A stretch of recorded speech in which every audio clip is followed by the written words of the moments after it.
Anies kok jadi ribut mau dipanggil KPK. Nah KPK-nya tuh begini, Pak, kami ini serba susah. Setiap kami mempersoalkan dana formula dan sebagainya, lalu dituduh mempolitisi, mau menjegal Anies, padahal tidak ada urusannya ini dengan Anies. Ini temuan BPK gitu loh. Sehingga kami merasa setiap nyebut ini lalu rame, katanya ini menjegal Anies. Saya kemarin nonton video konferensi pers Menko Polhukam Mahfud MD dan ada satu statementnya yang benar-benar menggelitik saya untuk ikutan komentar. Dalam konferensi pers itu, Pak Mahfud MD cerita kalau dia ketemuan dengan Denny Indrayana, mantan Wakil Menteri Hukum dan Hak Asasi Manusia waktu era pemerintahan SBY. Denny Indrayana, kata Pak Mahfud MD nih, bilang kalau dia mendukung Anies Baswedan di Pilpres 2024. Dan Denny itu curiga kalau pemerintah akan menjegal Anies lewat kasus Formula E di KPK. Mahfud MD kemudian menjawab, pemerintah tidak pernah intervensi KPK. Justru KPK lah yang mengeluh ke Mahfud MD kalau setiap mereka mengusut kasus Formula E, banyak orang yang menuduh KPK sudah bermain politik dan mau menjegal Anies Baswedan supaya nggak bisa nyapres nantinya. Disinilah saya tertarik, karena ternyata menuju Pilpres 2024, lembaga anti korupsi seperti KPK dibawa-bawa masuk ke dalam gelanggang politik. Ini yang membuat KPK jadi serba salah waktu mau periksa Anies Baswedan terkait kasus Formula E. Karena mereka itu selalu ditekan dan dianggap bagian dari gerakan politik untuk menjegal Anies Baswedan. KPK jadi sulit kerja ketika sebuah kasus akhirnya masuk ke ranah politik, apalagi menjelang pesta besar demokrasi di tahun 2024 ini.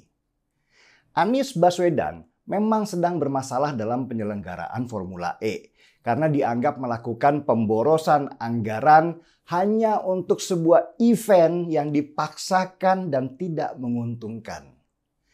Badan Pemeriksa Keuangan atau BPK mencatat kalau ada pengeluaran uang untuk Formula E dalam jumlah yang besar kepada panitia penyelenggara Formula E senilai 1 triliun rupiah lebih.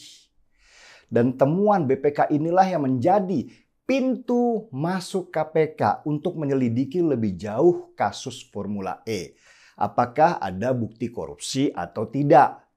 Dan kalau nanti ada bukti korupsi di Formula E, harus juga diselidiki apakah Anies Baswedan terlibat atau tidak.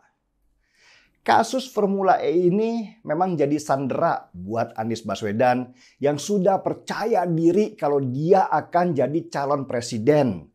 Karena Nasdem, PKS, dan Demokrat itu sudah sepakat untuk mencalonkan dirinya. Saya juga dulu heran, ngapain sih si Anies itu pakai acara bikin Formula E segala? Padahal itu bisa loh jadi senjata untuk melemahkan langkah dia menuju ambisi pribadinya. Tapi ya namanya juga orang sedang haus pencitraan. Dia lupa diri dan terlalu percaya diri sehingga dia menggali lubangnya sendiri.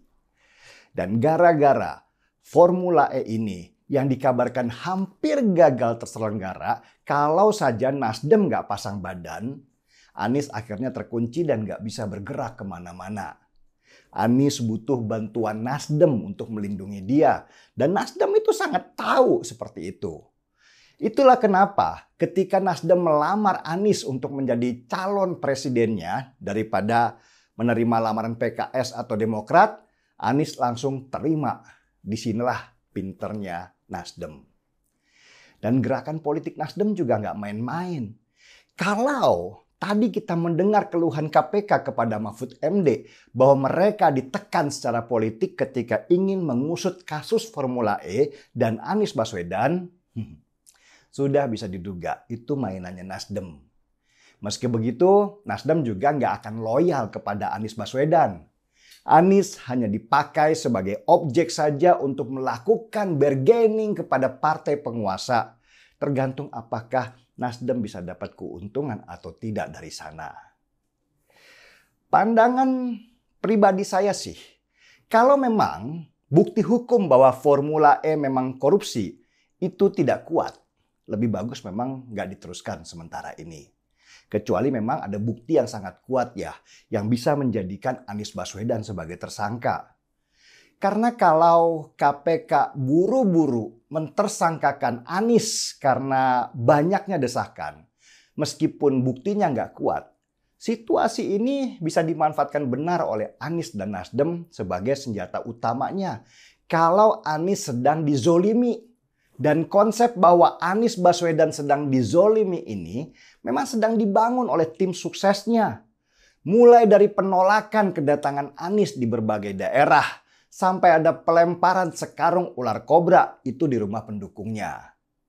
Kalau kemudian akhirnya KPK mentersangkakan Anies dan kemudian di ujungnya terbukti Anies ternyata tidak terlibat, maka ini akan menjadi kemenangan Anies Baswedan.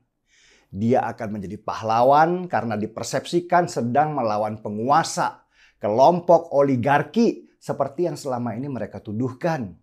Dan isu oligarki ini akan dibawa kemana-mana sebagai barang dagangan mereka untuk mendapatkan simpati.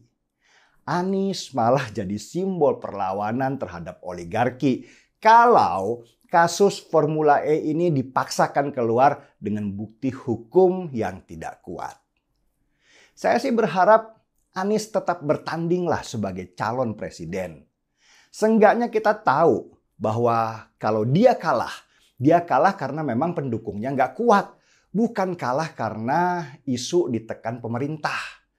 Karena kalau Anies kalah lewat pertandingan resmi, dia nggak punya alasan bahwa dia sedang dizolimi. Dan barang dagangan oligarki itu juga nggak laku untuk dijual. Tapi kalau memang bukti hukum bahwa Anies terlibat korupsi itu sangat kuat dan tidak ada celah, ya naikkan aja kasusnya tanpa harus peduli apa anggapan politik dan publik, karena seharusnya hukum jauh lebih kuat dari politik. Saya sih yakin Anies juga deg-degan sekarang ini terhadap temuan BPK tentang kasus Formula E ini. Kalau melihat latar belakang Anies, dia sendiri nggak paham latar belakang Formula E karena background pendidikannya itu bukan di keuangan. Anies hanya taunya pencitraan aja, tapi nggak mengawal dengan baik proses penyelenggaraannya. Anies bukan seorang eksekutor yang baik. Dia hanya tahu konsepnya saja dan menyerahkan semua eksekusinya kepada orang-orangnya yang sangat mungkin mengambil manfaat dari sana. Kita lihat aja deh, apakah akan keluar statement KPK tentang kasus Formula E yang nantinya menyeret Anies Baswedan ke mesin gilingan? Iya, saya juga heran ya, kok bisa KPK mengeluh kepada Mahfud MD? Kalau memang ada bukti korupsi di dalam Formula E, kenapa harus takut? Kenapa cemen? Kenapa nggak ditangkap? Siapa? Tersangkakan saja kalau memang sudah terbukti. Ini kan kalau menurut Mahfud MD tadi, ini adalah temuan BPK. Nah, kalau memang sudah ada temuan, itu kan sudah bisa ya ditelusuri, ya dicari tahu, diselidiki kan.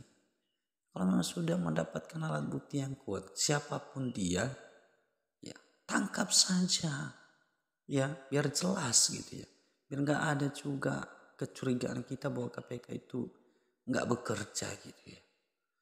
Ya ngapain ragu-ragu? Kenapa harus koordinasi kepada Mahfud MD? Kenapa mengeluh gitu? KPK harusnya kita dorong lah, kayak kita dorong ya, biar semangat gitu ya, nggak usah takut gitu. Kalau memang apa ada bukti gitu ya, kalau memang ada yang terlibat dan kemudian ada korupsinya, sudah tangkap saja, nggak usah ragu-ragu gitu ya. Itu kan sudah ada petunjuk gitu ya. Dari temuan BPK itu kita bisa apalah ya, bisa curiga lah kan, ya, kemana dia arahnya uang itu kan. Nah itu kalau sudah diselidiki ya, kalau memang sudah dapat bukti udah nggak usah ragu gitu kan, ya kan. Ya jadi Ya KPK seharusnya lebih berani lah, lebih tegas gitu ya. Nggak usah ragu-ragu. Ya,